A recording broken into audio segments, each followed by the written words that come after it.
पाठीमागं मी जो कोथिंबीरचा व्हिडिओ टाकला होता ना, त्याला एका ताईंची कमेंट होती, कोथिंबीरची भाकरी दाखवा बनवून. आज त्या ताईंसाठी तर खास कोथिंबीरची भाकरी बनलेली आहेच. त्यासोबत आपल्या सर्व माणसांसाठी देखील ही अशी कोथिंबीरची मी 2 प्रकारची भाकरी बनवलेली आहे बरं का. आता ती कशी बनवली यासाठी त्रिकोणावर तुम्ही क्लिक करा, तुम्हाला त्यात मोठा व्हिडिओ मिळून जाईल. आणि मी 2 प्रकारच्या भाकरी बनवल्या होत्या कोथिंबीरीपासनं. तर तो व्हिडिओ तुम्ही नक्की अगदी शेवटपर्यंत बघा.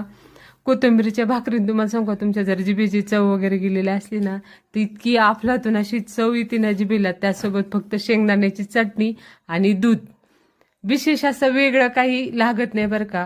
आणि खरं सांगू का, हे असं सुख जे आहे ते हॉटेलमध्ये मिळत नाही बरं का. यासाठी फक्त आपल्या आईचा, बायकोचा आणि बहिणीचाच फक्त हाताला ही चव असते.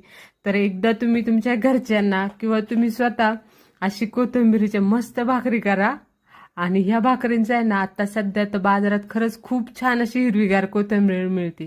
तर नक्की आनंद घ्या. धन्यवाद.